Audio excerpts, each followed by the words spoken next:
Paul Nicholls says he and Ruby have got a plan. I would imagine it involves sitting toward the inside near the back and switching him off. A good strong gallop will play to his strengths. Kingscliff, well, what an extraordinary story it would be if he turned his mind round to put his best foot forward here. Francois Dumain's won the race before with a fellow who was short-headed twice as well. He reckons he's never had Lamy in better condition. There's one of the rank outsiders, Marble Garden. Big experience for John Kington though.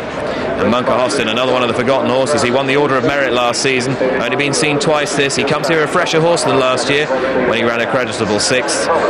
My Will, Sam Thomas has been pushing and shoving on some of the Nicholls second strings this week. Let's hope he gets a better tune out of My Will. Neptune Collage looks well, the grey, looks better than he did when falling behind Exotic Dancer last time. And State of Play, nice and relaxed, that trademark low head carriage, that long, low stride. Paul Maloney will just be keeping him tucked in around about 4th or 5th on the inside, you fancy. One of the contenders for that box seat, and he's being joined down to post by the outsider Sibelius Darte.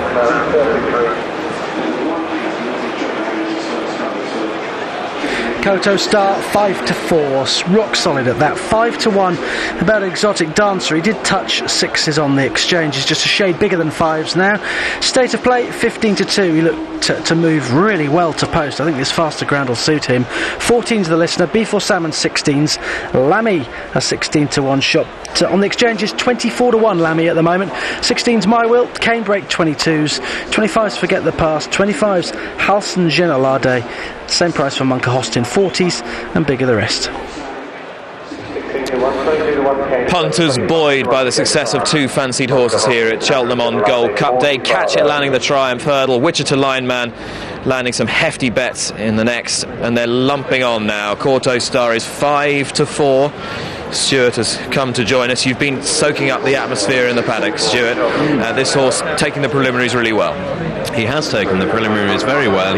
He's not a horse who instantly catches your eye as you go around, but he looked in great nick, as funnily enough did State of Play, and he's tiny compared to some of them. There's nothing of him, but he looked tuned to the minute, and of course that great big brute of a horse, Kingscliff, looked in great nick, and just wonder at what point he's going to spit the dummy out on the way round. But it's all building up into a fantastic race, and now the tide has suddenly turned for John, Joe and AP. We're expecting a huge run from Exotic Dancer as well. It's hard to pick out any negatives as they go around the parade ring, aside from one of the rank outsiders, Marble Garden, who looked thoroughly sour at the prospect of having to go around again. He is flat back going around the parade ring, which wouldn't have filled you with a lot of hope if you were on at big prices for small stakes. So other than that, there were no real negatives. Halson Genelade looked in good terms with himself. Halson Genelade, red cap there, Robert Thornton seeking his 4th winner of the meeting. Big crowd giving us all a wave. Yes, not only have you come to Cheltenham to enjoy steeplechasing's blue ribbon, but you're on Racing UK as well. And great to have you with us.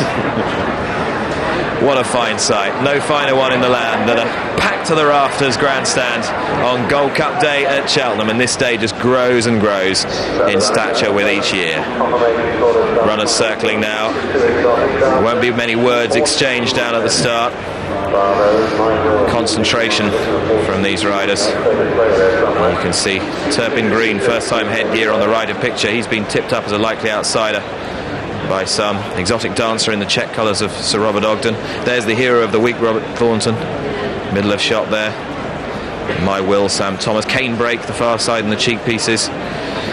Canebrake representing Tom Tapp, who won the race with Kicking King 2 years ago. David Casey coming in for the big race ride on that horse. Forget the Past in the blue colours with the yellow stripe. 3rd in the race last year for Barry Geraghty. A final thought, Jonathan. What would you like to see happen here? Something different from what's befallen the 3 short price favourites of the feature races this week. Stuart? I would like to see Kauto Star win because he's the best horse in the race, but I couldn't back him at the price. I think Exotic Dancer will chase him home.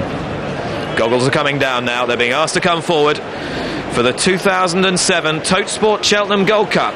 Steeplechasing's blue ribbon, live on Racing UK. Let's hand to your big race commentator, Mike Cattermole.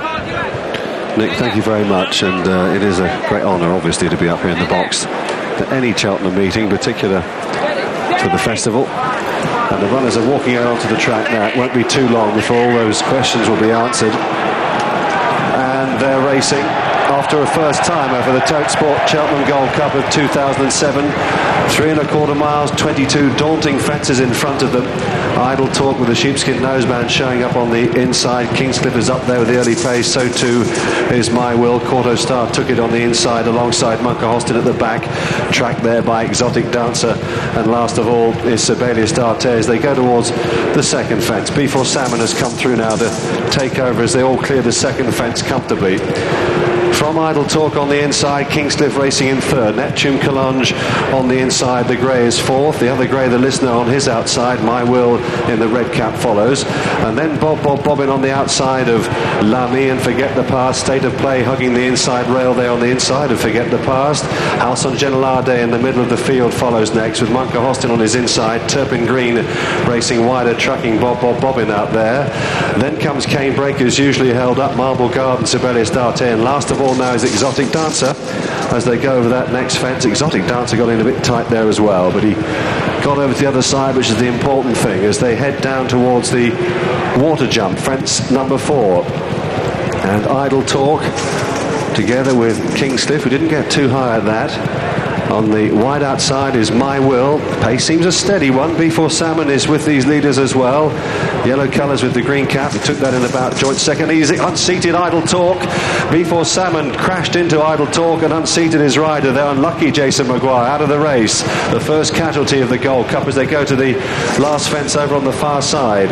At this stage, Kauto Star is just lobbing along gently at the back of the main group with a gap of 3 or 4 lengths further back to Exotic Dancer as they continue their way then left-handed towards the open ditch. Before Salmon has come through to take over now.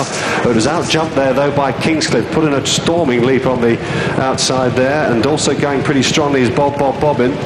They're sorting themselves out then at the top of the hill. Bobbin comes through now from Before Salmon. My Will is there as well. Forget the Past, and Neptune Collonge up the inside. They all jumped that one safely enough. Then further back on the outside of these leaders then is My Will, the Listener, just chasing with Kingscliff, who's just lost his pitch slightly. On the inside of him is State of Play, who's being held onto by Paul Maloney. Wider still Turpin Green with Marble Garden Lamy as they take this next potentially tricky fence super leap there by Kauto at the back of the pack, together with House on Genelade's red cap. Cane Break is held up in that part of the field too. So too Munker Hostin. Exotic Dancer running away with Tony McCoy down the hill is still full of running. He's keeping the brakes on him though until much later in the race. On they come down then towards another potentially tricky one. The loose horse just putting off My Will, who crashed into Bobbin on the outside, but let's hope he gets out the way shortly. They're making their way then down to their point of departure and reaching just about the halfway point of the Tote Sport Cheltenham Gold Cup of 2007, and the leaders changed hands several times. It's Neptune Collonge and Before Salmon now, pestered by that loose horse. A break of a length and a half to 2 lengths to My Will, Bobbin, and then Kingscliff, Forget the Past, State of Play. Lamy with a good sit is just behind these. Turpin Green is getting a good sighting of his fences on the outside as they took that Kauto Star great jump up the inner of the Listener, and then further back to Munker Hostin, House and Genelade, Cane Break. The outsider Marble Garden taking off on the outside is still well in touch, and last of all Sibelius D'Arte and Exotic Dancer still hung on to by the champion jockeys, about 10 lengths off the pace as they make their way up the hill for the final time and got to do it all over again. So far they've jumped 12 of the 22 fences. They got 10 more to go. Before Salmon and Neptune Collonge matching strides in as they take the turn and head off down the hill for the final time. My Will is in third place. State of Play has made good ground. He goes up to dispute fourth now with Forget the Past, and then on the outside comes Turpin Green with a white cap as they get ready for this first fence down the back. Turpin Green is followed then by Kingscliff, bad mistake, Bobbin as he loses ground towards the back of the field. Kauto Star has made up a little bit of headway then as they go towards the water jump. Exotic Dancer's passed a couple of rivals as well. Here's the water, and it's still Neptune Collonge who's just in front of Before Salmon. The Listener is there as well. Then My Will on the outside getting a great run too is Turpin Green, and then wider than to Marble Garden as they take the open ditch. The Listener made a mistake there. Back in the field then Kauto Star still making very stealthy and steady progress. House on Genelade just finding the pinch a bit as they go over that next mistake by Neptune Collange. They took that fence. Exotic Dancer still patiently ridden with all the patience in the world at the back of the field. Kingstiff's dropped right out of it, and House on Genelade is also struggling. On they go to the next, the 17th. Neptune Collange the leader. Before Salmon is losing ground. I made a mistake there. There was a faller on the outside. It was the outsider Marble Garden out of the race. They're making their way then towards the next. The 18th fence at the top of the hill before they swing left-handed now. And it's Neptune Collange from the list of the two greys touching down in front. Turpin Green is chasing them now, moving up into a very threatening looking third. Forget the pass, state of play right there. Kauto Star tanking along behind them with Lamy and My Will. And then a break of 2 or 3 lengths back to Exotic Dancer, who's still under heavy restraint as they head off towards the next. Heading down the hill, Exotic Dancer got in close there. Neptune Collange the leader as they make their way down towards the third last in the Gold Cup. Kauto Star very patient behind the leading 5 now. Is only 2 or 3 lengths off the gallop. Turpin Green travelling very strongly indeed for Tony Dobbin. The listener with every chance. Here's 3 out. Neptune Collange then from Turpin Green, who took it in second. And now the listener is next. Forget the past state of play being pushed along. The meat and the sandwich. Kauto Star is just being weighted with Exotic Dancer is full of running up the inside. All to play for as they make their way around to the home straight. And now we ask Kauto Star, Ruby Walsh to pick up on the outside. And Tony McCoy's alive to that on Exotic Dancer. And the two of them are cutting through the field as they make their way down to the second last here. And Kauto Star is going to rise in front. Kauto Star in front from Exotic Dancer as they make their way up the hill here towards the final fence in the Tote Sport Cheltenham Gold Cup of 2007. And it's Kauto Star who comes towards it. He blundered his way over. Well, my goodness, you've got to expect it now. He's 2 or 3 lengths clear of Exotic Dancer as they race on up the hill. Turpin Green is back in third, but the doubters are going to be silenced here. Kauto Star, a brilliant winner of the Tote Sport Cheltenham Gold Cup from Exotic Dancer in second place. Turpin Green, Bunker Hostin, and staying on well was Kane Brake into 5th. The star shines brightly again, and he does so at the most important time of all, and he's lifted the Tote Sport Cheltenham Gold Cup 2007 under a super cool Ruby Walsh for champion trainer Paul Nicholls, and this will mean everything to all his team down at Ditchett. This is the one they wanted. He is unbeaten in 6 chases at the very highest level this season, and he has achieved like no other in the last 20 years in the staying division. Kauto Star, he's treated the last fence with contempt again, but he doesn't care. He stayed on his feet, and he's romped up the Cheltenham Hill to deprive Exotic Dancer, who was given a patient ride by McCoy. The second best horse in the race has finished second, and Turpin Green, the outsider so many fancied, has run a mighty race in third, and Bunker Hostin running on for 4th. Oh, there's the last fence. Well, we'll just skip over that and win the Gold Cup. He did it at Kempton, he did it at Newbury. He won there, and he's won again. Kauto Star, what a star. Fantastic. The right horse has won an incredible game of cat and mouse for 3 miles, and then he's produced one electric burst of speed, having to come around the outside of a wall of horses, and he's put the race to bed in a matter of about 100 yards. In close quarters, off a steady early pace here as they swing for home. Neptune Collange, stable companion of the winner, giving a bold sighter in front. Turpin Green going as well as anything at this stage. Exotic Dancer in behind horses, purple colours. And here's Kauto Star. This is where he has to say, right, I'm going to take this race, and suddenly he's back on the bridle to 2 out. Absolutely, just round the whole field and took about 4 or 5 lengths of them out off the home turn, and he's gone. A really impressive burst of speed. We knew he's got it because he's won over 2 miles this season. You'd almost call that a good jump from him with the last compared to how he handled the last at Kempton and Newbury, but he's just class and completely done them. And the runner-up, who was cruising as well, has stayed on really strongly, but no match. And he is getting a magnificent reception up the walkway in front of this packed grandstand. The roof lifted off. Ruby Walsh, another winner for him at Cheltenham. He was down and very nearly out at the final flight in our last race, but he picked himself up, got on the best horse in training, and won the Gold Cup. So there. Absolutely, and we all had our doubts. Would he get up the hill? Would he get round?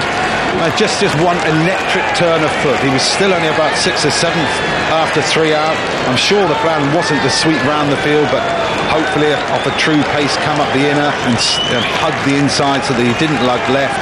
But it didn't matter how it turned out in the end, because he's just the best horse of this lot by some way, and thankfully he's won, and I think that's a fantastic result for steeplechasing.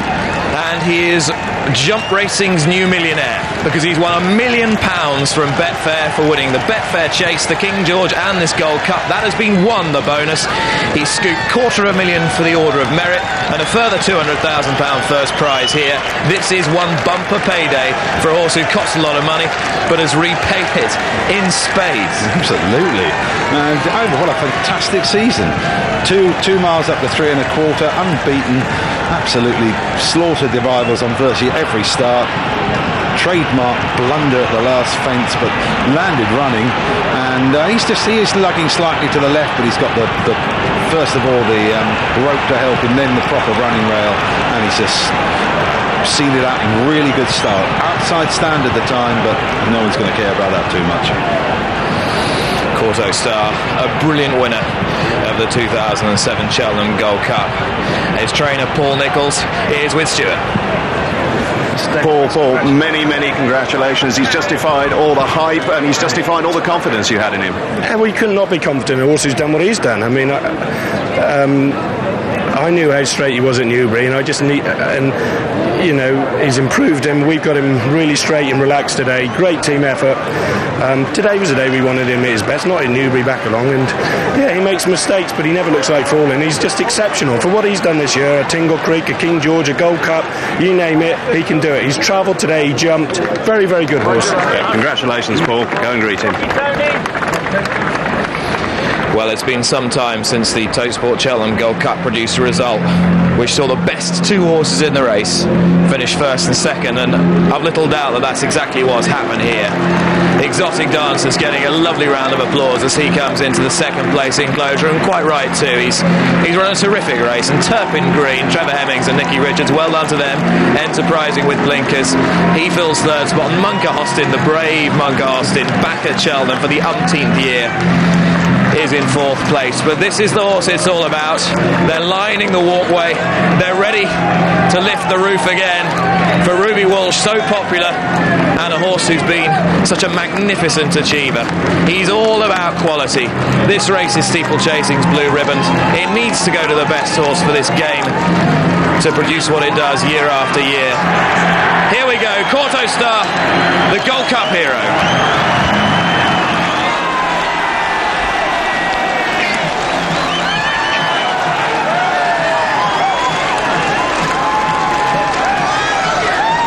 A true champion, Kauto Star, welcomed back into the winners' enclosure. Rapturous applause from the appreciative crowd. He put the race to bed 2 out, and then, it wouldn't be Kauto Star without his trademark mistake at the last. But as Paul Nicholls said, he never looked like falling, and then he's run on with gusto, possibly idling a little bit in front. But it was the burst of speed from turning into the home straight to 2 out that really has killed off the rest of his main pursuers. Ruby Walsh salutes the crowd on the walkway on his way back in, punching the air with delight. He's always had a great deal of faith in this horse. And Ruby chatting with Paul Nicholls. Kauto Star looks untroubled. He was the 5-4 favourite. He's beaten Exotic Dancer at 9-2, and I'm sure Nick will have a very positive word for Turpin Green, a 40-1 shot in third, who was revitalised by first-time blinkers. He's run a blinder for the Nicky Richards team, but Exotic Dancer and Turpin Green, they were just not good enough for Kauto Star. So Kauto Star wins the Gold Cup and gets the most magnificent reception here at Cheltenham, and it was a sublime performance to put the race to bed as he did between the final two fences. We're going to take it all again, we need to, and try and pick the bones out of what was a terrific horse race, but one that possibly could have been made better, Jonathan, by a stronger gallop from the outset. It was a dawdle. There was no great pace on early.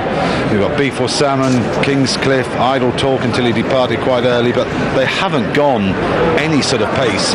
We'll see on the final circuit that, much to our absolute disbelief, Marble Garden was still running away with less than a mile to go on the outside of them. No real mistake. Idle Talk just became a little unbalanced on landing, and out went Jason Maguire. That left Kingscliff, My Will, Bobbin, Beef or Salmon, and Neptune Collage the front rank. Yeah, Kingscliff a little unfortunate. It jumps that fence really well, goes out of shot, but stumbled on landing, and that cost him his place and probably his enthusiasm as Exactly. well. It's a sort of horse that only needs the merest excuse to hoist the white flag, and that's exactly what he did thereafter. Now let's pick up the principles. Good jump, Kauto Star. Not so good exotic dancer. It wasn't quite as fluid. Exaggerated waiting tactics that have worked so well on this horse from McCoy.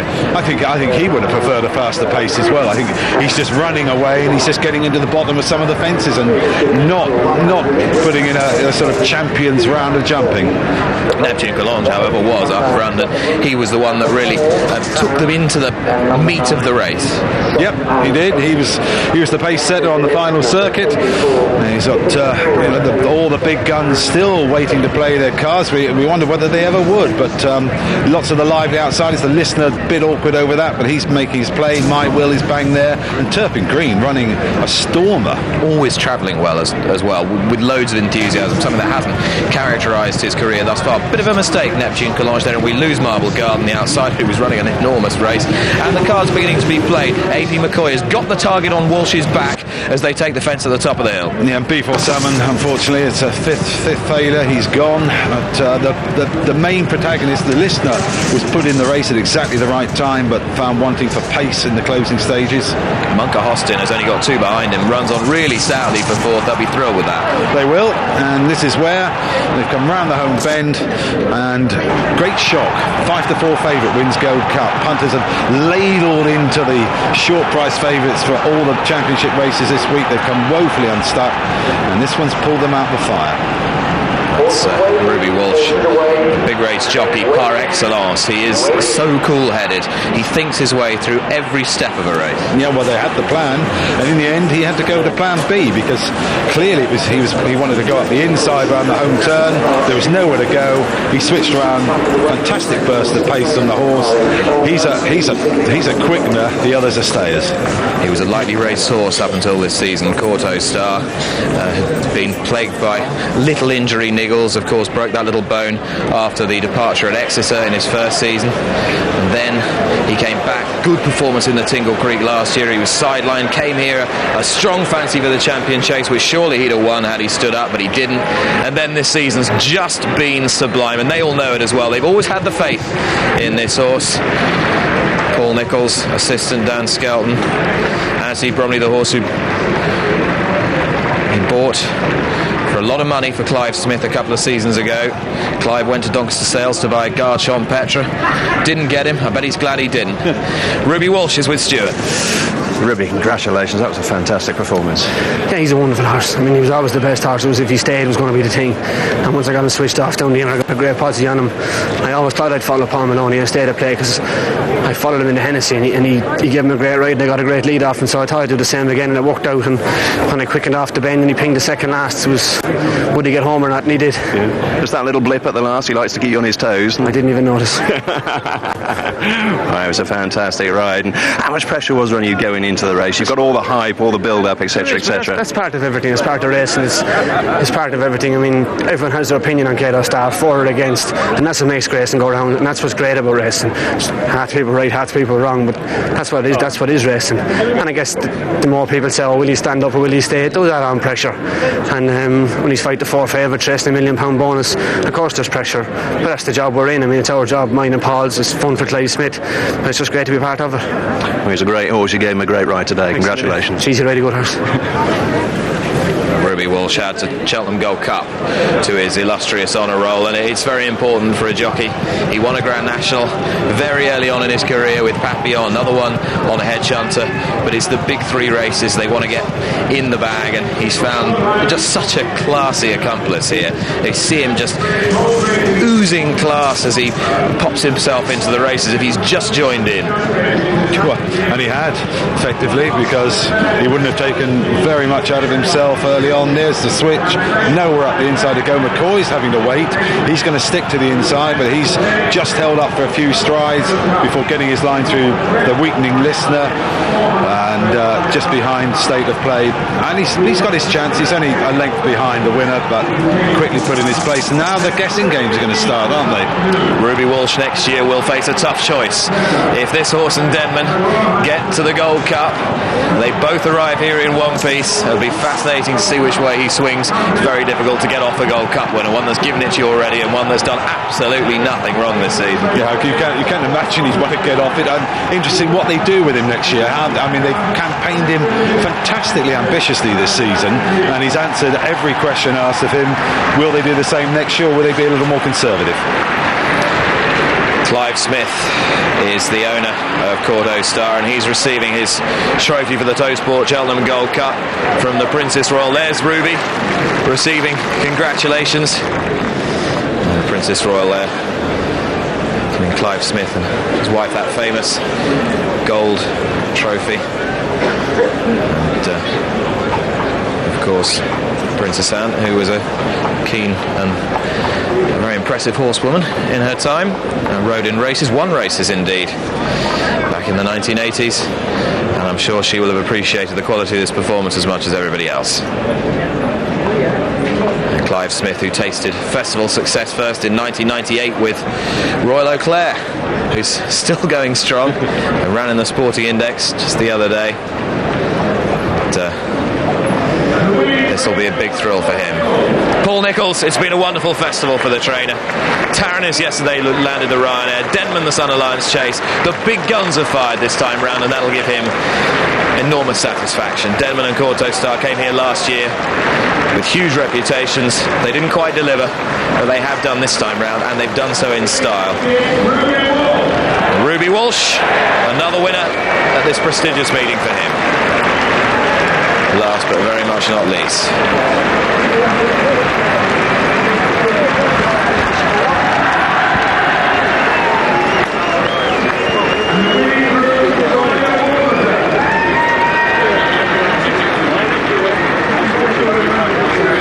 Kauto Star then wins the 2007 Toesport Cheltenham Gold Cup, and he does so in style, just brushing aside the final fence with the sort of imperious arrogance that we've come to expect from this horse, before finding plenty up the hill.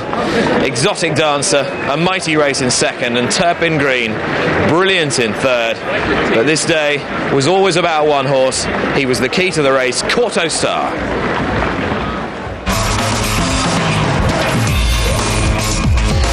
In association with coral.co.uk, as serious about racing as you are.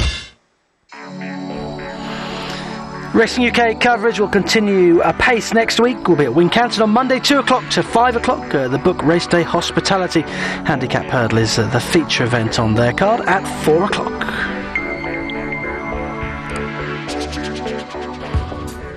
Today's competition, courtesy of Coral, gives you the chance to win a £250 free bet tomorrow.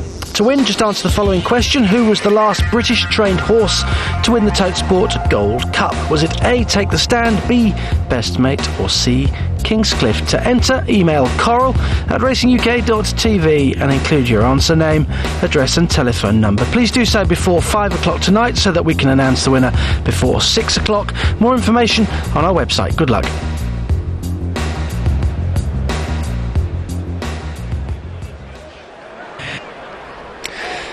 We move on to the Christie's Foxhunter Chase Challenge Cup. At 3 miles, 2.5 furlongs, 24 runners. They'll jump 22 fences in total. Number 1, that is Arctic Times, Mr. R.P. McClernand. Number 2 is Beecham Oracle and David Mansell. Number 3 is Bika and Sam Whaley-Cohen. Number 4, Big Zumo, Mr. N. McParlin. Number 5, Carry On Harry, Miss Cynthia Hayden. 6, Christy Beamish and William Hill. 7, Climate Control, Colin Mothaway. 8, Cobra Seas, James Snowden. 9, Control Man, Visored, Stuart Robinson. 10, Drombeeg, JT McNamara. 11 First Down Jets, Richard Harding. 12 Folie Plaisant, Mr. Felix de Giles. 13 Gone to Lunch, Neil Harris. 14 Honourable Spider, Peter Bull. 15 Knife Edge and Alan Berry. 16 Lord Bow, James Tudor. 17 Minoki and Peter Mason. 18 Ned Kelly and Kevin Power. 19 Oscar India, Mr. J.E. Burns. And 20 Patches, Rachel Green. 21 Son of a Fushi, Tom Greenall. 22 Telemos, Rose Davidson. 23 Waking Ned, Mr. Richard Tierney. And last year's winner is 24 Why So Mayo and Damien Murphy. Why So Mayo indeed is favourite, 9-4, 7-1 about Patches, Bicker 9-1, 10-1 Honourable Spider, Climate Control 14, 16's First Down Jets, Son of a Fushi 16s as well, Christy Beamish 20s, along with Control Man, Drombeig and Knife Edge, as well as Ned Kelly. Cobra Seas 25s, it's 33s bar those. And the dust just beginning to settle on the 2007 Cheltenham Gold Cup, and we move swiftly on. No rest here, because it's the 2007 Christie's Foxhunters Chase coming up.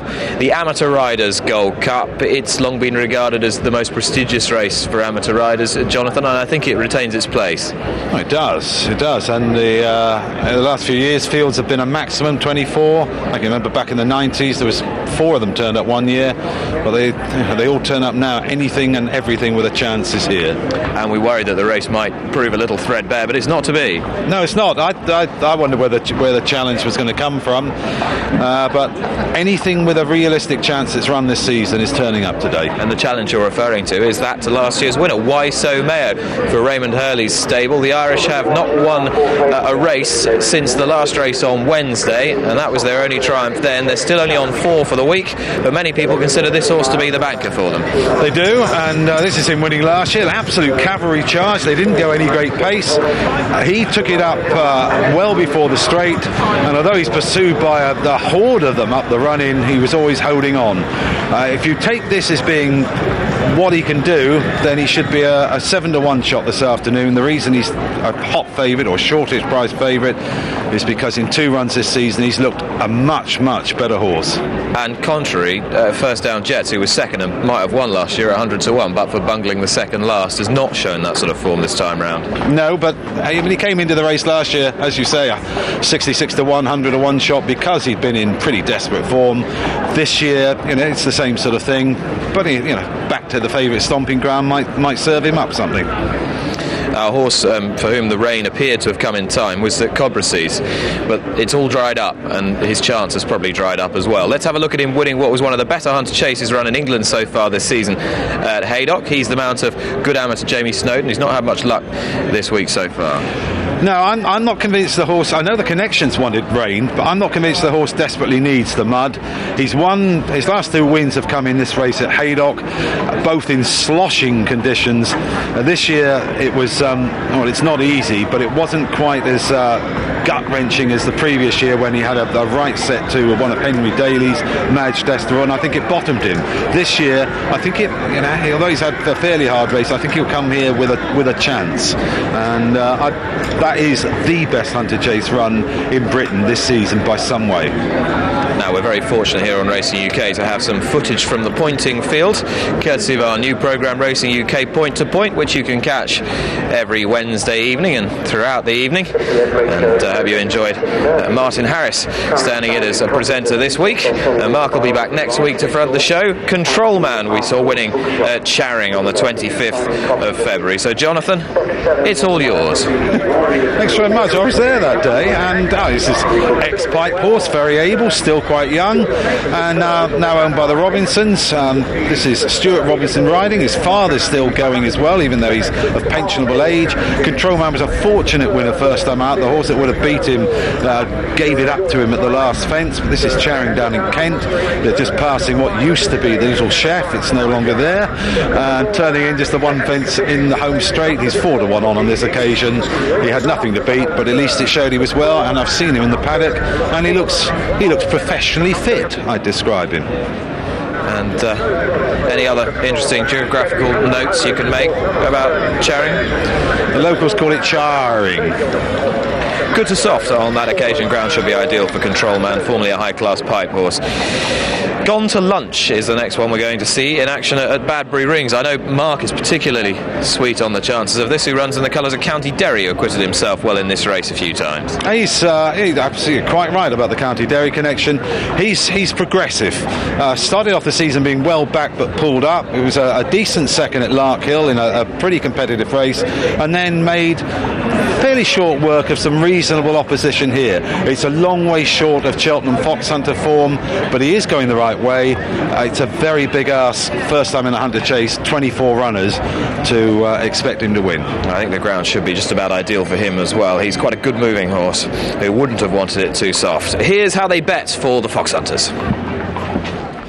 Waiso Mayo at 9-4, and it's very much as you were, Nick, since we last had a look at the betting for this. So Waiso Mayo quite strong on the exchanges. Patches is at 7-1.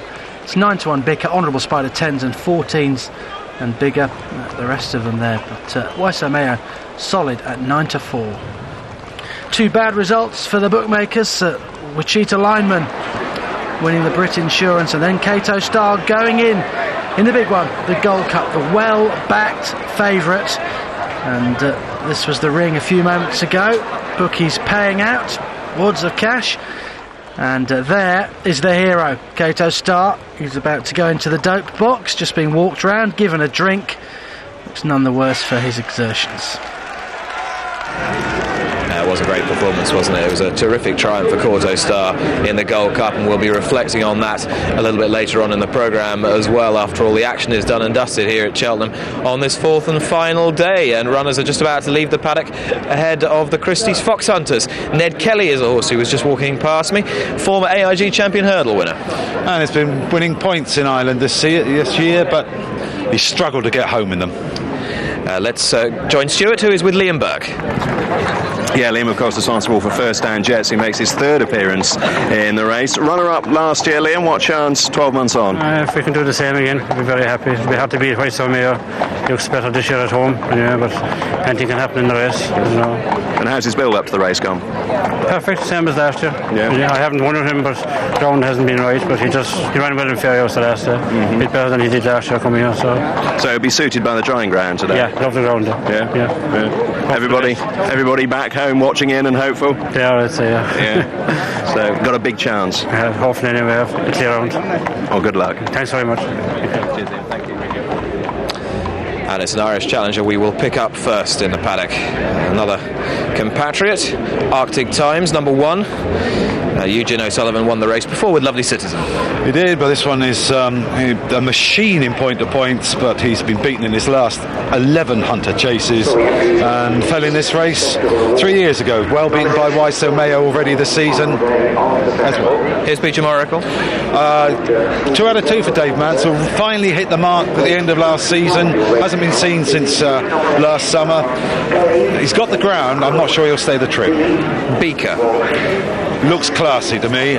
Made mincemeat of rivals in a couple of weak hunter chases in the north, but he was tying up in the second of them. I think his future might be under rules at trips under 3 miles, but he is a decent animal. Our brother to Libertine, who struggles to stay this trip. Big Zumo. Well, he was beaten by Don't Be Daft at Fairy House last time. He's a very lightly raced horse, even though he's quite old. And Don't Be Daft had previously been slaughtered by Waiso Mayo, so hence the 50-1. I would love to see this old horse win. Carry on, Harry. He's just won his 8 points in hunter chases. He's a fantastic effort by the rider, who's very inexperienced, but unbeaten on him in points and in a couple of hunter chases at the end of last year. I think they'll go well. 6 is Christy Beamish. This is class as well. Big class. He probably won't stay, though. That's the trouble, and he's a tricky ride. Climate Control. Would have been one of the favourites, but had to drop out last year. Actually beat Waiso Mayo last year, but this season he doesn't look as good so far. You're not worried too much about the ground for Cobra Seed? I'm not. I think he would have preferred it soft, but he's won on good ground. 25 to 1 for Lucia Borrowdale, and Jamie Snowden. 9 is Control Man. We've just seen, I mean, he's in fine fettle. He's only 9 years old, and Stuart Robinson, I'm sure it'll give him a good ride. I'm not sure that he can quite win a race like this. 10 is Drombeg, formerly very classy. He was not been seen since last season, and he finished 9th in this race last year when he had a better preparation.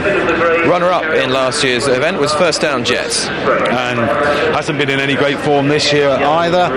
He was a big price last year. 16 to 1 looks a bit skinny on his recent form, but you do have last year's evidence to give you encouragement. Runner-up 2 years ago was Folie Plaisant, and we saw him winning at Ludlow on his latest start. He scrambled home. Felix de Giles is a very promising young amateur, but the horse's chance, I think, has gone now. 13 is Gone to Lunch. Yeah, and only in his 3rd season pointing, definitely improving. It's a big ask for a horse on his Hunter Chase debut to win a race like this. Looks the part though. Might make up into a nice horse. 14 is Honourable Spider. Terrific jumper, really game and genuine. Served it up to Son of a Fuchsia and Knife Edge last time at Folkestone. He's got his chance. He would have preferred it slightly softer. I thought Lord Bow was one of the more interesting ones at prices in a professional yard. He hasn't been seen for a couple of years, but he was towing two-handers around the paddock when he first came in. He certainly looks fit. He was very progressive, ended up winning the John Corbett Cup for the big race for novices 2 years ago, but not off since. And there's Knife Edge. Yeah, Knife Edge we missed there. Apologies for that. We're now having a look at Lord Bow. James Tudor riding this horse. Assistant trainer to Evan Williams. 17 is Minoki. Runner-up in the John Corbett last year, which is a career best. He's running 2 points this season, pulled up in both, and you're asking for a miracle on the basis of that. I fancy Ned Kelly, but you don't. No, I know he's won the AIG, and he ran in the Arkle 2 years ago. But although he's won Irish points this season, in the second of them, he was absolutely all out on his feet near the end. I cannot see him staying. Young, talented, well-bred on the upgrade Oscar India.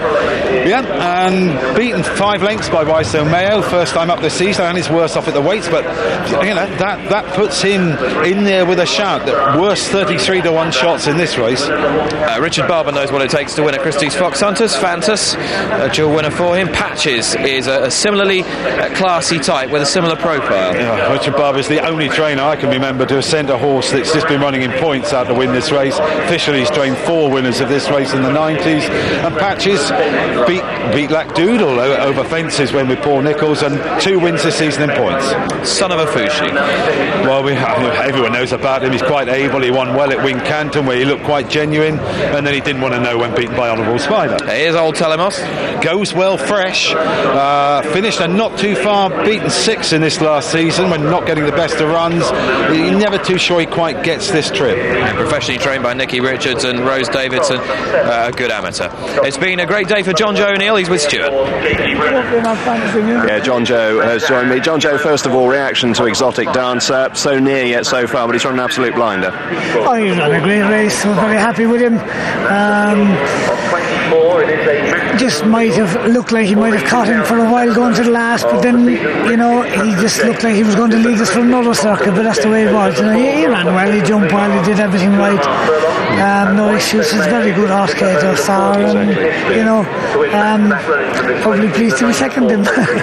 And in many other years you'd have been an outright winner, but you've come up against an exceptional horse today. Yeah, I think so. He's a very good horse really, and he jumped very well bar the last. He just missed a bit, but it doesn't seem to stop him running, so no, great. But it's not been a bad day so far, I suppose. Not quite in the Gold Cup, but a second nonetheless. And Wichita Lineman, a typical AP ride from the top of the hill. Yeah, he's tough, isn't he? And he's lazy. He doesn't do a whole lot for you. So we had the right man on board, fitting well and drove him on. He won well in the end, really, and we're very happy with him. But in fairness, his form suggested he should do that, so he did. That was the main thing. Well, he makes AP work, but he keeps finding enough. That's the important thing. Yeah, well, he's genuine. He's just lazy, Sure. Tough. And to Knife Edge then, who's a bit of an enigma.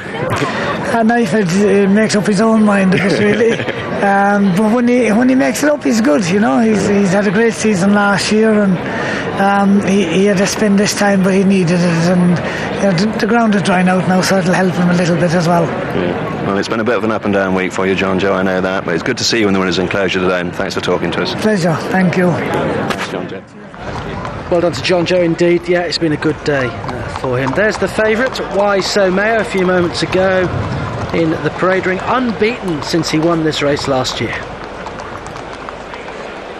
They're down at the start now, and Why So Mayo solid at 9-4, Patches 7s, Bickers on the drift out to 10s. There's a bit of money for First Down Jets, who was just behind Why So Mayo here last year. He's 14s from 16s. One on the drift is Knife Edge, bit of money for Oscar India down the bottom, 25s from 33s, and Why So Mayo has shortened up now 2-1.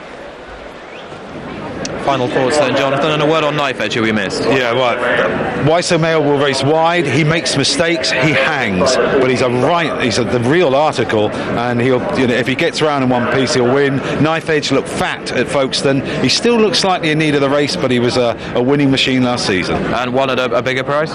Cobra Seas, I've gone for. Mark Johnson will call them home for the Foxhunters. Form up behind the double strand tape now. They're moving in. Walking forward now, and they're off and away and racing for the 2007 Christie's Foxhunters steeplechase. One of the first to begin is Big Zumo. Towards the outside is Control Man. Big Zumo and Control Man go on to Arctic Times, who's racing in about third position to the outside with Sunny Vafushi. Big Zumo hit that first fence very hard. There was also a mistake by last year's runner-up First Down Jets. There was a faller at the back of the field, and the one who was gone was Folie Plaisante. Folie Plaisante is out of the race at fence number 1. Over the second, Big Zumo led. Patches hit the second very hard indeed, and the jockey had to sit very tight indeed there. That was Rachel Green. Big Zumo leads them up the hill now by half a length to Sunny Vafushi in second. To the inside, racing in third is Drom Beg, and then Controlman on the outside is in fourth, and Beaker in 5, and Cobra Seas is in 6. And then towards the outside, Arctic Times is racing in 7th. On that one's inside, the red and black of Lord Bow, who is rating no better than 8th, and Patches in 9th, taking quite a strong hold. Munoki is next in their field, followed then towards the outside by Oscar India as they go over fence number 3. Big Zumo with the leader, and down at the back of the field is Beecham Oracle, who blundered and unseated Dave Mansell. So Beecham Oracle is out at fence number 3. So now they go towards the water jump. At the moment, the reigning champion Why So Mayo is absolute last on the wide outside. He blundered at the water as well, and another blunder as well by Waking Ned, whose jockey Richard Turney just for a stride lost an iron. They go now towards the open ditches. Sunny Vafushi was the leader over that. There was a mistake at the back of the field there by Honourable Spider, didn't get very high. One who's been held up at the back of the field is Christy Beamish as they go now towards another plain one. Sunny Vafushi was the leader. To on the outside, Big Zumo was over in second, and back in third position on the inside was Drombeg, and we've lost at that one Telemos, last year's 6th. Telemos is out of the contest, having gone at the fence before the next of the open ditches, at which in third Big Zumo makes quite a bad mistake. There was also a mistake towards the rear of the field by Christy Beamish, who had a pick of the Cheltenham turf. So now they continue their journey up their hill. At the moment, looking to the back of the field, Gone to Lunch is the back marker, and it's Sunny Vafushi really reaches for that next fence, but gets to the other side safely enough. Honourable Spider makes a mistake, and also once again Waking Ned did not impress there. They make the left-handed turn, going slightly downhill now towards fence number 9 of the 22 in the Christie's Foxhunters of 2007, and out in front it's Sunny Vafushi and Tom Greenall led to Drombeg in second, and back in third position, in fact down at the back in about 6th pace came Patches. Patches jumped that and in 6th and crashed out of the contest. He'd been making mistakes throughout. So as they come down the hill towards fence number 10, Sunny Vafushi leads. On the inside it's Drombeg in second. To the outside, Big Zumo in third, and then Lord Bow is racing in fourth. Beaker was over in 5th. Cobra Seas in 6th. Ned Kelly was over in 7th position. Control Man is racing in 8th, and Arctic Times is 9th, and Munoki is racing in 10th, and Knife Edge is in 11th, and then 12th is Oscar India, and then the grey in 13th is Carry On Harry. 14th Climate Control. A breakdown of a couple of lengths to Honourable Spider is no better than 15th as they go towards the halfway point. Why So Mayo's just behind him, and then towards the inside Christy Beamish, followed by First Down Jets, Gone to Lunch, and now the back marker is Waking Ned. They go over fence number 11, and it was just Sunny Vafushi who led over that, getting very low in in midfield was Control Man, and he's now lost his position. This will be the final fence in a circuit's time, with the attention of the loose horse, Sunny Vafushi, taken on now by Drombeg, the white cap on the inside. Over that fence in third position was Lord Bow and Big Zumo 4. Beaker Racing 5, Ned Kelly 6, Knife Edge 7, Cobra Seas 8, Arctic Times 9, Monoki 10. Towards the outside, it's Oscar India who's racing in the red jacket in 11th. Waiso Mayo is 12th at halfway. Control Man is 13th. Then on the inside, racing in 14th position as they begin to spin the corner, is Honourable Spider. After Honourable Spider is Carry On Harry. Christy Beamish gone to lunch. On the inside is First Down Jets, and Waking Ned is last of the Foxhunter field as they go over the first fence on their final circuit. Waking Ned at the back of the field was ponderous, and so too was the grey Carry On Harry, who's losing places. Now they go towards the water jump for the final time. JT McNamara and Drombeg will have the lead on the inside. Jump it well too to Sunny Vafushi, was over in second, then Lord Bow in third, and now in the pink and black, Waiso Mayo begins to creep much closer here for Damien Murphy as they go towards the open dish. Drombeg was the leader. Big Zumo blundered. There was also a slow jump towards the outside by Arctic Times. They go now towards the next plain one, and this will be fence number 16. Drombeg and Lord Bow, Waiso Mayo, and then Beaker on the inside. Sunny Vafushi is ridden along. Ned Kelly is now getting closer in the dark blue colours, and now they're beginning to make the turn towards the final open ditch, and it is Drombeg who's got the lead here by just over a length to Beaker, Lord Bow, Waiso Mayo, and Sunny Vafushi. Ned Kelly was next as now they make their journey towards the top of the hill, and now they are going towards fence number 18 of the 22 in the Christie's Foxhunters, and Waiso Mayo makes his move now towards the outside. A four-way go as they took that. It was Drombeg who just had the lead as now they're about to swing the corner. Drombeg on the inside in the gold and green hopes. Waiso Mayo is his shadow to the outside. Beaker is there only a length and a half away in third. Sunny Vafushi's racing in fourth. Ned Kelly is in fifth, and then on the inside is Knife Edge. Waiso Mayo blundered at the fence at the top of the hill, and also down at the back of the field was Gone to Lunch. So now they're beginning to make the run towards the third from home, and it's JT McNamara and Drombeg are out in front. Now the outside, Waiso Mayo has only got a length and a half to find. In third is Beaker. Ned Kelly still with every chance to the outside, racing in fourth position. They take the third from home in the Foxhunters, and it's Drombeg on the inside who's got the lead. Waiso Mayo in the pink, then the brown and orange of Beaker. The dark blue is Ned Kelly, Sunny Vafushi, and then to the outside is Oscar India, and Knife Edge is next. They make the turn, and Waiso Mayo has got the lead.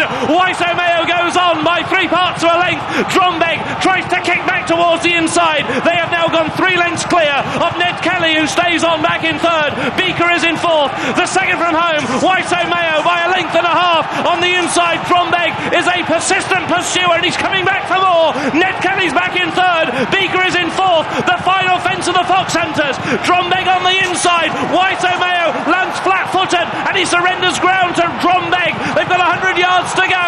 Drombeg on the far side. Waiso Mayo towards the grandstand side. This massive crowd try to will the favourite home, but Drombeg has the lead by 3 parts of a leg, and up towards the line. Drombeg wins the Foxhunters. Waiso Mayo eclipsed this year into second. Ned Kelly was third, and back in fourth position, Oscar India. Magnificent finish to the Christie's Foxhunters.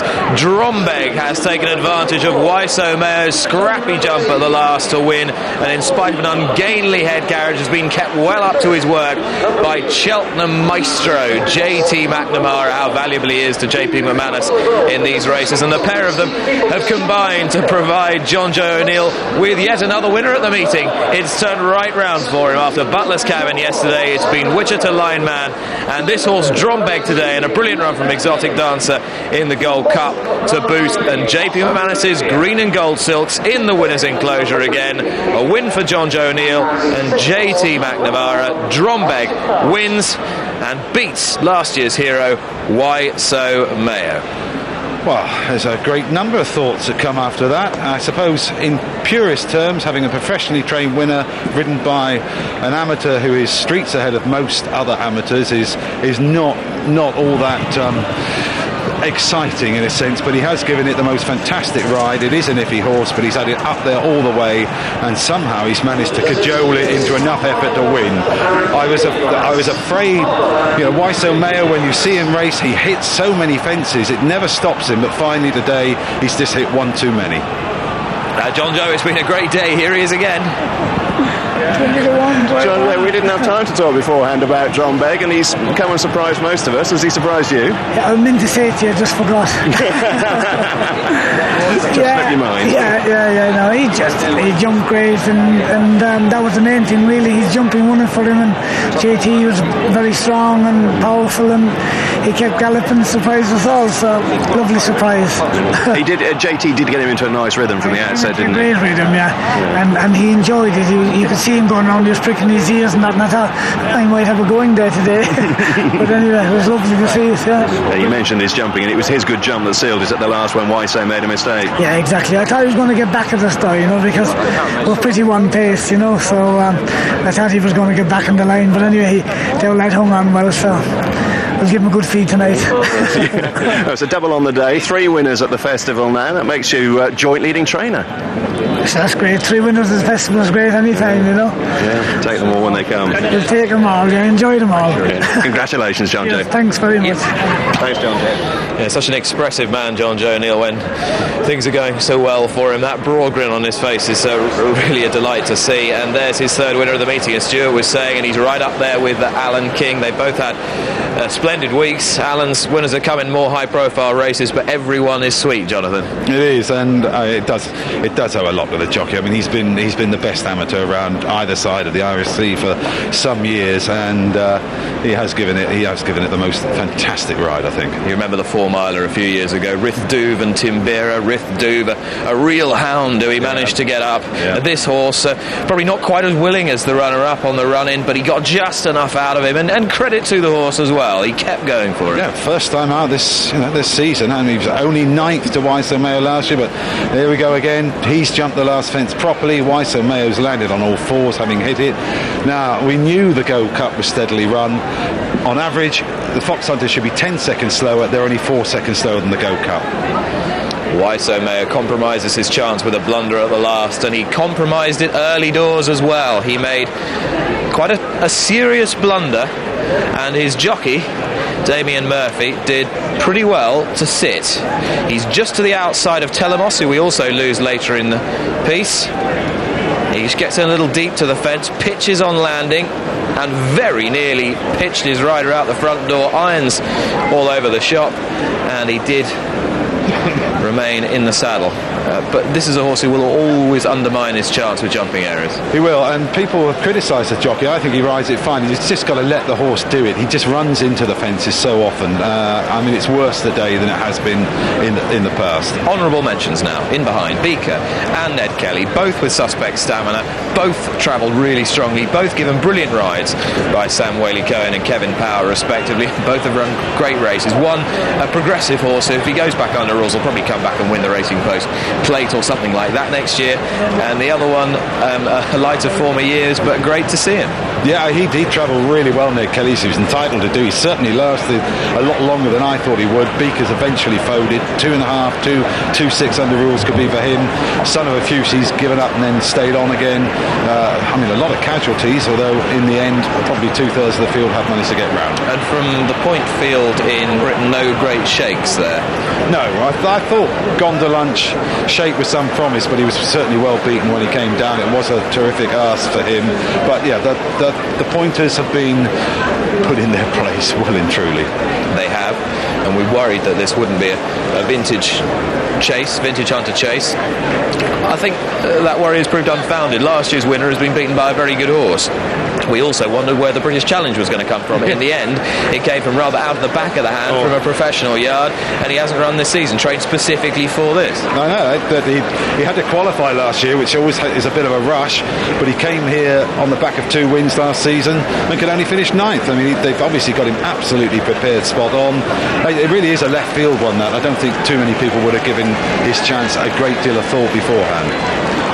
That's a wonderful performance from the man on board, JT McNamara. He's hugely popular with punters in these amateur races, and those who availed themselves of the 20-1 and bigger that was on offer will be very, very pleased with themselves. And he'll get a nice round of applause now. John Begg it is, the winner and the 3rd winner of the week for JP McManus. He takes the 2007 Christie's Foxhunters, and JP will be the recipient of a magnificent piece of hardware, which hopefully we'll get a look at in a few moments' time. It is one of the best trophies in racing. It is. You can't miss it. It's about 84 times the size of the Gold Cup. Drombeg is the winner then. John Joe O'Neill receiving congratulations, still smiling as well. He might. It's been a great week now for him, and he's still got some ammunition to fire in our last two races, the Grand Annual, the Johnny Henderson Grand Annual of course, and the Vincent O'Brien County Hurdle. How fortunes can be turned around. A double for John Joe O'Neill, second in the Gold Cup with Exotic Dancer after that awful day yesterday when Black Jack Ketchum fell. He's won the Christie's Foxhunter Chase with Drombeg at 20-1. Waiso Mayo 2-1 favourite in second, and Ned Kelly was third at 20-1. All 24 ran. Right, we'll take the story of the race then from the outset, and the good news for you, Jonathan, was they went a proper gallop, but it started sorting them out pretty quickly. The first thing that struck me as we lose Folie Plaisant towards the rear of the field in green colours at the back over the first fence was that last year's runner-up First Down Jets was going nowhere fast. Yeah, and that was the first fence where Waiso Mayo was nearly off, held up, race wide, well out the back, put in the race late. Big Zumo's up with a pace and clouting most of the fences. We lose Beecham Oracle, Dave Mansell out the side door there in the early stages. Big Zumo, son of a Fushi. Arctic Times is on the premises in the early part of the race as well. Yeah, not surprising to see son of a Fushi up there, but you can see the winner bang on the inside. Beaker travelling very, very strongly just in behind. The Carry On Harry's the grey, prominent for a while, lost his pitch. Patch's bad error there. That's where we lost Telemos and Rose Davidson. Pretty spectacular incident. Patches was making mistakes. Christy Beamish a mistake, red colours at the back. Yeah, that wouldn't have helped him. His stamina's suspect, and he's certainly not going to get into a race if he hits fences like that. JT McNamara with Stuart. JT, congratulations. Thank you very much. You got him into a nice rhythm from the outset. Yeah, he jumped great all the way. Yeah? Just a jumping one for him. Very good. Yeah, he certainly sealed it at the last with that particularly good jump. Yeah, he was very good. He was just idling a bit going up the hill. Yeah. What's that feeling like coming in there? Great. Well done. Thanks to JT McNamara, another festival winner for him. He really does have a great record at this meeting, and if it wasn't for the fact that he's naturally rather more heavily built than most, he'd have been a top-class pro, I've no doubt, because he's ridden this horse like one. He's made his mind up from the early stages, jumped these downhill fences brilliantly. Waiso Mayo, the eventual runner-up, buried out in rear at the moment. Yeah, at top of the hill, a very heavy fall for Patches. I hope Rachel Green and the horse have managed to get up. I've seen Rachel Green walk back. Good. And so that was one of the leading point challenges gone. And at this stage, out on the final circuit, this is where Waiso Mayo's put into the race. Yeah, he's launched down the outside, down the back. I was wondering whether he might hold on a little bit longer. Well, he tends to win his races by taking it up, fully half a mile from home, and this is the way he's run and won races in the past. So I don't think there's anything wrong with it. Red and yellow quarter colours left of shot. Honourable Spider is running an honourable race. Red and black colours is Lord Bow. First time on a racecourse for ages. He's run an absolute cracker for James Tudor. Sees a good stride here. Yeah, I think he's raced a little too freely. I'm disappointed in Honourable Spider. He's made 2 or 3 pretty serious mistakes, and jumping is normally his strong point. And there's an eye catcher in this race that we've not picked up for you yet. Red colours, mauve epaulets towards the back at this stage, just creeping into the picture. Oscar India, young horse, could come back next year and take a hand, I think. And apparently he finished distressed. He was put in the race late. He had form against Waiso Mayo, and he's probably run to that form. We saw Gone to Lunch go out to lunch. Yes, and if he has finished distressed and he's okay and gets over it, that's even more a creditable effort from Oscar India. Yeah, and at this point it looked like the favourite was going to win. He's swept round Drombeg. We know Drombeg isn't as strong as finisher, but another paddling jump through the last, and that's done for him. Drombeg it is then that has stayed on stoutly up the hill to land the Christie's Foxhunters and has beaten Waiso Mayo. John Joe O'Neill, more triumph for him. There was disaster yesterday with Black Jack Ketchum, but luckily he's none the worse for that fall. Neither is AP McCoy, who won on Wichita Lineman earlier on and was then second on the stable's Exotic Dancer, who looked in great nick beforehand. And one thing I would say about all the John Joe O'Neill horses this week, they've looked terrific. When they've come into the paddock, they've had a gleam on their coat. They've been carrying good condition for this time of the season, and fair play to him. A couple of years ago he had a miserable time and he's pulled it right back. Yeah, he has. And you expect leading yards to have their horses absolutely tuned up for this, but that is still some effort to get that horse out first time this season. I'm trying to rack my brains, the last Foxhunter winner that's done it first time up in the season. I'm still thinking. Drombeg, battling quality shown today, and this shows you exactly how hard he had to battle, because Waiso Mayo, for all his jumping frailties, is a tenacious horse. He is, and he's taken a length out of the winner there. You know, but in the end, it's the mistakes. You know he's going to make them, but today it was just far too many of them. Stuart's back with us. Look at the way JT rides into this, Stuart. He's just got into a wonderful rhythm on Drombeg, hasn't he? And sort of put the horse around in the race without him actually realising he's there, which I think is the way he's got to be ridden. And jumping has won him. Waiso Mayo, we knew all about his jumping frailties going into the race. He was always likely to clout a few on the way around, and when he hit the last, it was race over. It was a great performance from the jockey. When they're just drifting across into the whip, and he's keeping him up to his work. He's coming back underneath him now, but Waiso Mayo charges, looks as though he's going to get past it, and this just shows you he has to pull out more. Yeah, he does. Credit to the horse. Jockey is absolutely fantastic in this class of race, but you have to give the horse the credit. He's been crabbed in the past, but he's won the biggest prize in fox hunting and hunter chases, and you don't do that without having some sort of guts. You certainly don't. Drombeg it is that is the hero for the amateur division, the Amateurs Gold Cup, the Christie's Fox Hunter Chase.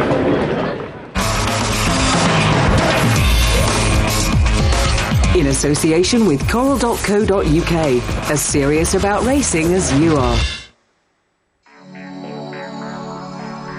Market Raisin this forthcoming Monday, 2:10 through to 4:40. The Racing UK on channel 432. Handicap hurdle over 3 miles is the feature event on that 6-race card that begins at 2:10 and concludes at 4:40. Today's competition, courtesy of Coral, gives you the chance to win a £250 free bet tomorrow.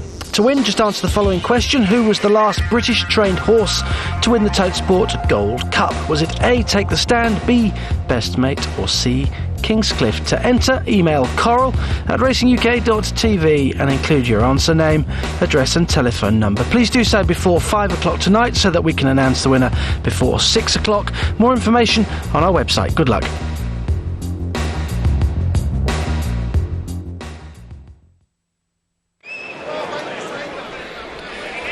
Drombeg has won the Christie's Fox Hunter Chase, and look at that for a trophy. Fantastic. JP McManus, the winning owner, of course, John Joe O'Neill and John Thomas McNamara, the other connections involved. What a magnificent trophy.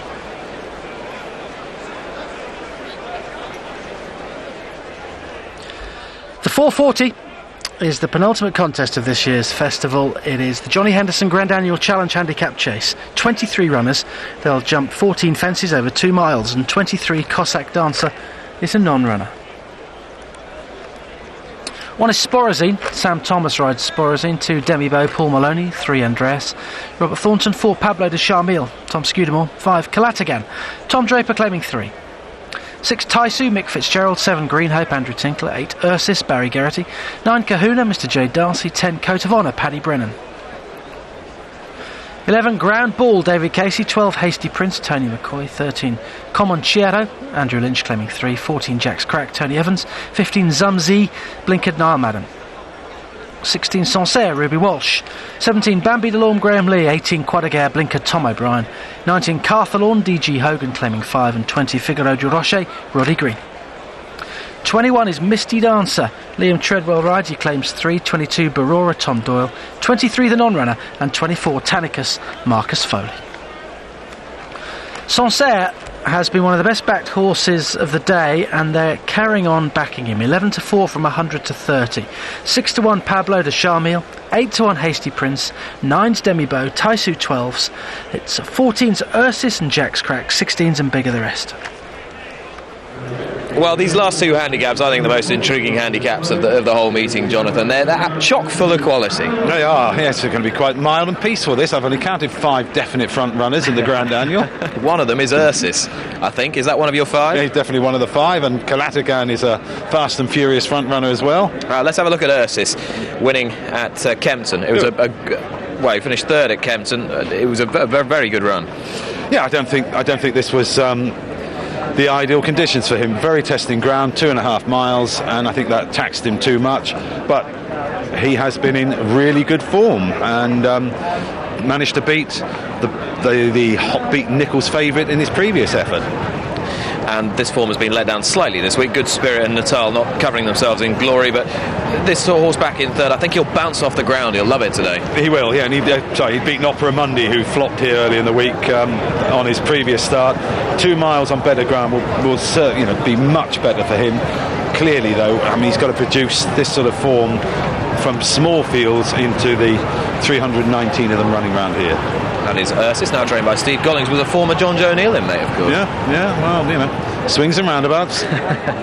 Now, one of the most intriguing horses running here today is Pablo du Charmille, who's made great strides this season, had a little break, conserved the handicap mark for this, and there's a number of our colleagues, Jonathan, who feel that he's one of the most interestingly handicapped horses in training. Yeah, I wasn't sure about this. I mean, this is him winning at Warwick. Now, to be fair, I mean, he beats Offermont, who since won 2 handicaps, which allows Pablo de Charmille a chance off 1-4-2, I think. But again, he's made the running in his races. If he sets out in front today, he's not going to have an easy time of it. And I just think it's a big ask for a horse that's been winning small little novice events to come into a handicap off 4th top weight, a handicap of this measure, and expect him to win. Very interesting contender, but he is a very interesting contender, Pablo du Charmille, for David Pipe, who was successful with Gaspara on the opening day. Seems a long time ago now, doesn't it? It does. They're still queuing. Yes, Gaspara, one railed bookmaker, laid Gaspara at considerably bigger than the SP, returned SP of 9-2 on the advice of one paddock judge who told him that she hadn't got over a race at Sandown Park on Saturday, and that there was no way she could win. And paddock judge was last seen being hauled off to a lockup somewhere in Deptford. I don't think he's been untied yet. I think he has. He's apparently back in action, but we haven't managed to count all his fingers and toes yet. No.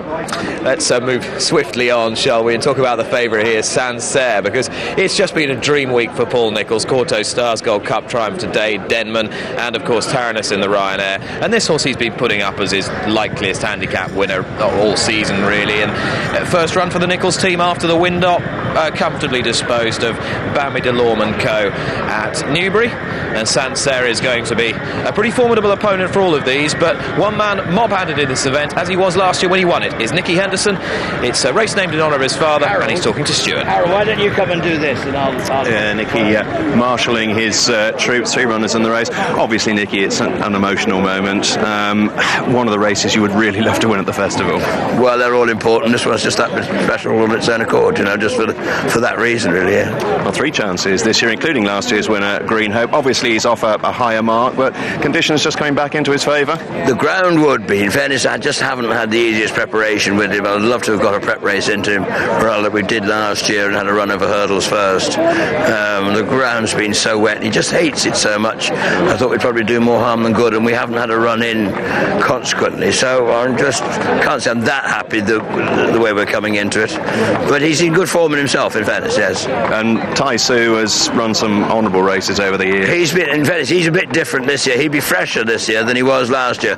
He'd won the Victor Chandler last year and had quite a tough winter when he came here. And this time, although he ran well at Sandown, that might have just been putting him back right again, because he's no good in soft ground, so we left him alone a bit. So I'm hoping he might be a fresher horse than he was this time last year. And Tanikos has just managed to sneak in at the bottom of the way. Well, he has. In fairness, he'd have run it a week ago, he'd have loved it.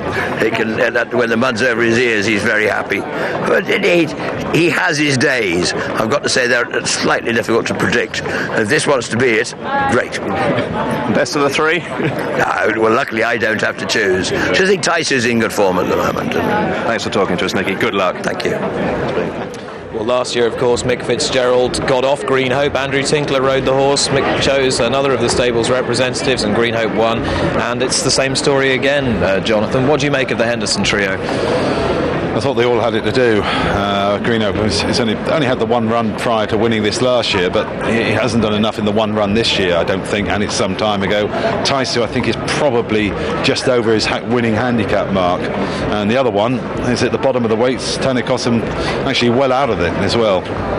Well, let's take a look at one of the likely front runners in action. That's Kalatigan, who's done well this season. He's sort of restored his reputation in many respects because he's been finding a bit more under pressure than hitherto was the case. Well, that sounds like a bit of a crabbing of the horse. I always think he's tremendously game, but I think he's surprised even his connections this year because he's always been seen as a good ground horse, and yet he's won 2 races at Wetherby in soft ground. This is Haydock, and it doesn't get any heavier than this, and he's going down fighting in in good style in the mud, and he now seems to be quite versatile. Again, I think his success this season has put him on a mark that he'll find very difficult to win off, and he's happiest when he's out in front. I'd be surprised if he could overcome the dual dangers of handicap mark and other front runners. Okay, let's see how they bet. Sancerre, that's all the rage, as you might expect, Nick. Available at 11-4 on course. It's just a shade bigger than 3-1 on Betfair at the moment. 13-2 Pablo de Charmille, 8-1 Hasty Prince, 10-1 Demibo, Taisu 12s, 14s Andreas and Ursus. Jack's Cracker's coming for some good support today and is available at 14-1. 20 Sporazine, Carthalorn, 25s Greenhope, Bambi Delorme and Barora. Well, could the day get even better for John Joe O'Neill? He's got Hasty Prince in here, who was a very, very high-class hurdler indeed, Jonathan. Runs in the JP McManus colours. McCoy rides, 10 stone 5. Behind Demi Bow last time. The second at Sandown, isn't it? It's a very, very good run that ties in with several of these, including Andreas. He's versatile. He was running over hurdles most of the last season, winning at Sandown. I just think 2 miles on good ground is perhaps a little sharp for him, but he is in form. Yeah, second to Dempsey last time, I should say, and Demi Bow back in the autumn. There is Paddy Brennan. It's been a good week for him with a win on Ingles Drever yesterday. I think that meant a lot to his relationship with Graham Wiley and Howard Johnson, and they're represented by Coat of Honour here. Team in form, and the horse has got his ground. Yeah, and he hasn't had his ground this season. He's got form with Kalatigan. I'm sure he might reverse it on this better ground. He's always had a bit of a reputation, though, hasn't he? Yeah, he has rather, but he's a Swinton hurdle winner. He's got classy handicap form in big fields. There's AP. He'll be a happier man now. It's been a pretty good day for him. And Hasty Prince's mount here, you'd put him in with a big chance. And in the same ownership is Ground Ball. David Casey's red cap there. Charlie Swan's Ground Ball just turns up in these races time in, time out, doesn't he? And runs a few good ones. Exactly, and doesn't win them. You've got to go back 2 years to his last chasing win, 6 in this last year. He's on for lower mark. You expect him to run his race. You'd be amazed if he was, actually won it. Team Manus all look in pretty good shape, as you might imagine. 3 winners and counting. And John Joe just giving AP some last-minute instructions there on Hasty Prince, who was a Tote Silver Trophy winner over hurdles. That's some excellent form in behind some good horses a couple of seasons back. Yet to quite translate that to fences, but as such, he is on quite a nice mark. Yeah, I wouldn't disagree with that. I mean, he ties in neatly with several of these. I know Paul Nicholls has said for many weeks that he thinks Sancerre is a handicap good thing. I can't see it. He runs very well fresh, Sancerre, and he came to Paul Nicholls having had a wind operation, dropped back in trip, and he was still going incredibly strongly at the top of the hill in last year's Racing Post Plate. The juice began to leave him before he crashed out 2 fences from home. Drop back to 2 miles I think is going to suit him, or continued progress at 2 miles, because he's a horse with a lot of basic speed, and I thought he looked just about the pick of Paul Nicholls' horses when I went down to his press day a couple of weeks ago at Manor Farm Stable. I think he looked in superb condition. Okay, well I certainly echo most of those comments, but the fact is that ready winner though he was at Newbury, that he beat Bambi Delorme by less than 2 lengths, and he's £10 worse off, and no one's running around suggesting that Bambi Delorme's going to win this. Ursus is a big race runner here for trainer Steve Gollings, who's talking to Stuart. Yeah, Steve's just given the leg up to Barry Geraghty. Steve, thanks for coming over and spending a few moments with us. Ursus, novice into a handicap, but the drying ground should suit. I'm not so sure it will, actually. Really? Yeah, it need a bit easier. We was hoping it would rain overnight, but it hasn't done. But we're here. It's a big day. Sure. And fingers crossed that... And he's formed, is it? Entitles him to be here. Well, it does, but as you point out, he's a novice. It's a big ask, and he's a keen horse. And actually, I don't know if he'll get his own way. We'd like him to, but I'm not sure he will. He stays a little bit further, and I guess the probability of a big field and a strongly run race, that could possibly suit him. Well, Barry's going to jump out and try and make it, but I'm not sure, as I said, I don't think he will do. They're going to go a million miles an hour, but we'll see. I've gone problem maybe. He has in the past had a tendency to go right-handed, and we're going the wrong way around here. But the first four up the straight, they're in the straight line, so hopefully he'll get sorted out and get into some sort of rhythm. So hopeful. I'm hopeful. Good luck. Thank you. Thank you. Jockeys mounted, and they begin to take their mounts out onto the course. 5-2 now Sancerre, 13-2 Pablo de Charmille, 8-1 Hasty Prince, Demibo 10s, 12s Taisu. Jack's Crack continues to be backed. We gave him as a market mover earlier today.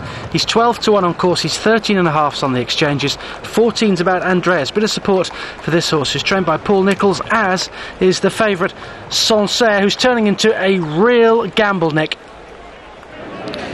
It's a serious hot pot now, isn't it, Sancerre? Now, a few years ago, Sporazine was granted fantastic weight by virtue of the fact a stable companion kept the weights down for him in the county hurdle. He's doing that role for Sancerre today, but he's a classy horse in his own right and would have been second probably to Well Chief, but for a blunder at Newbury last time. He deserves to be carrying top weight.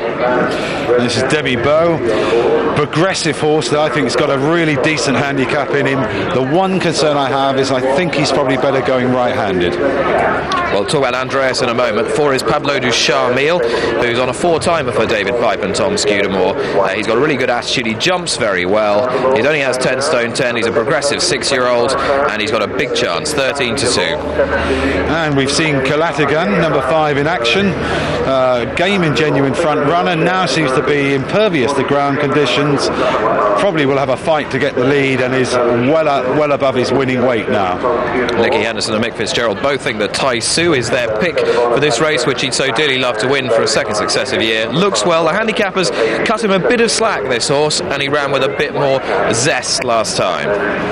And Sable Companion is Green Hope, who won this last year off the marker 132, so he's £9 higher, and it just rather like last year, just the one run this season, but that was in December over hurdles and didn't cut much ice.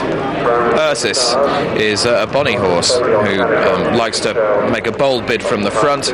He's a sound jumper who'll spring off this good surface, and Barry Geraghty is an excellent booking for trainer Steve Gollings. Be good to see a smaller stable have some success. And there was a large whisper in the House of Trouser last night for Kahuna. Apparently they've been told this is going to run well. It's 50-1. Good form in Irish chases in the autumn. Disappointed last time. Coat of Honour, quicker ground is going to help this horse today. He's been off the track for 41 days. Little break might have freshened him up. Here's Ground Ball. Handicapper has given him a chance, but it's over 2 years since he last won, and he always seems to just run a race without ever winning these days. Hasty Prince is classy. He's got a couple of really good seconds to his name this season behind Demibo and Dempsey. Nothing of Dempsey's calibre in this, and he looks reasonably well handicapped. The form that the John Joe O'Neill horses are showing today, you would not rule him out at all, and he's an 8-1 shot. Comanchero fell the last time he ran over fences and has since been hurdling. Is of huge price, and I think he's got a chance because he won off a marker 130 at Tipperary and he's only off 136 here. 100-1 Jonathan's tip. Comanchero. 14 Jack's Crack. He's coming to the Boyle at the right time. He likes good ground. He travelled really well through a race at Newbury last time. He's a spring horse. He's off a pretty good weight, and he's a chance. There you go. A lot of people liked him. Zumze wearing the blinkers, and he won at Cork last October, but he also ran in this last year and could only finish 9th, and he's £8 higher in the handicap. Unimaginative though it sounds, this is my idea of the winner. Sancerre Sancerre, who is being transformed into a pretty hefty gamble. He looks in superb condition. He's the 5-2 favourite, and Paul Nicholls has been laying him out for this race all season, has deliberately kept him fresh, preserved his handicap mark, and the team is in sparkling form. All right, I'll take you on for the cake, and one of the ones I'll take you on with is this one. He won't win Bambi de Lorme, he never does, but he's extremely well handicapped on his running against Sancerre at Newbury, and he's got his ground. Quite a gare for the now back in form Philip Hobbs team. He's also finished third last time. He's at his very best when the ground's on the quick side, which it is today, 50-1, but a little squeak of getting in the first 5 or 6. Carthalorn has been steadily beaten in handicaps and absolutely trotted up at Nace last time. The handicapper said, right, you're done, son, and £20 higher. Figueroa de Rocher's been a good servant to the pipe yard. He's won 7 races over hurdles and fences, mixes codes. He's only got 10 stone, but he's not been in great form of late and making up the numbers here. And we're now down to those that are serially out of the handicap. Misty Dancer, good on his day, but this is a little bit out of his class, and he's £6 wrong at the weights. There's at least one person on this racecourse that fancies Barora, and I can see why, because he's run some really good races around here, most notably went third at 200-1 in the county hurdle a couple of years back. Good ground is what he wants. He hasn't had it all season. He's got it now, and if one was to run a race at a massive price, you wouldn't be surprised. And Tanakos, last one just over a year ago, and again another one that ran in this race last year, finished in midfield, and you can't really see him doing a great deal better today. 66-1, Marcus Foley and Nicky Henderson. Let's have an update on the state of the market. It's Sancerre who's all the rage, Nick. 5-2, 13-2 Pablo de Charmille. Demi Beau is decidedly weak, 12-1 on course, 17.5 on the exchanges. Taisu 12s, Jack's Crack at 12-1. He got that short on the exchanges, but he's just drifted out again. He's 16s now. Andreas at 14s. That's solid on Betfair and Betdaq. 14